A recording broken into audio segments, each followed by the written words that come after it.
Hi, this is Brian Wormers recording a lecture on nursing leadership for NUR 451, Management, Leadership, and Professional Issues.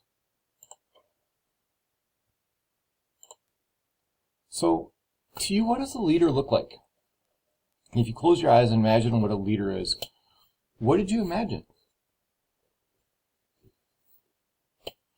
What did she look like? What did he look like? Wearing glasses, not wearing glasses, doesn't matter, doesn't not matter.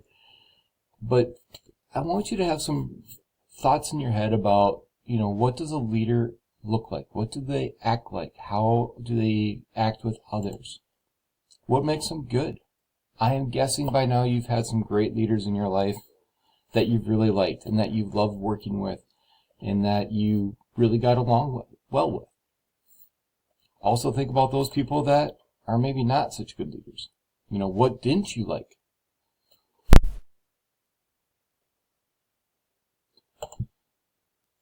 Now, this isn't a complete and utter, list of all the goods, all the bads. But when we're talking about what makes good leaders, think about the communication style that they had. Were they able to talk and were they able to communicate in an effective manner? They had critical thinking skills, I'm guessing, that they were able to, look at that information, make decisions, and base it off of that. They had some intelligence. They could, make those decisions, but also they had some emotional intelligence. They were able to look at others and look at the emotions of others and the emotions of the situation sometimes.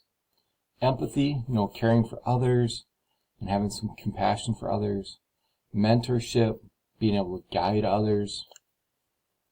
Patient care skills. Of course, you need the basic components of being a nurse to care for some people, depending on your role. Team building, working well with others, building them up, helping them develop. Visionary thinking, being able to think about the future, think about the big picture, think about where you want to go. A good, strong work ethic. You're dedicated to your work, you show up on time, they bust their butt, they help out, those kind of situations. Adaptability, they can overcome things. They realize that life isn't static and that things change. And perseverance, when things do change and when hard things come their way, they are able to continue on and go through it. So, I know that you looked at all these different leadership styles, but within this, think about this a little bit.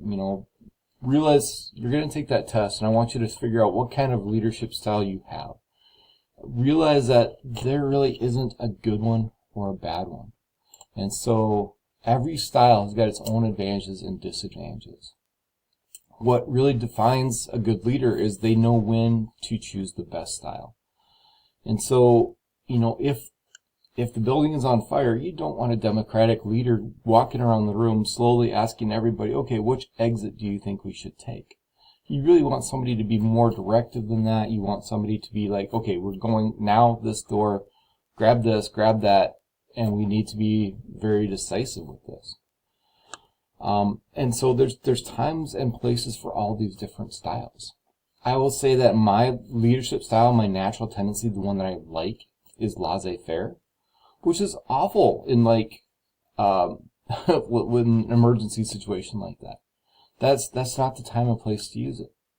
Now, where laissez-faire will shine is like if you've got a great team and you trust them and you let them run, and they're going to come up with things that leader never thought about. They're going to be able to do things well beyond what that leader can think about, and just letting them have some free reign can really help them blossom and grow as a person and as a team. So there's pros and cons to all this stuff. Democratic are great because people feel heard. People feel a part of the team. Now, it takes a lot of time. It takes a lot of energy. And those can be detriments if the situation doesn't allow for that. So ultimately, when you're looking at those different styles, I really want you to kind of go through some of those.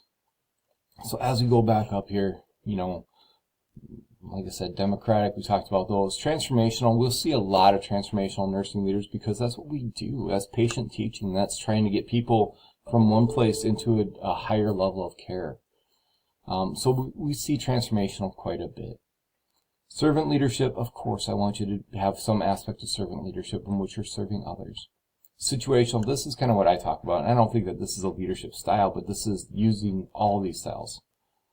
And then transactional, this is somebody has to come in, take over, take charge, fix something,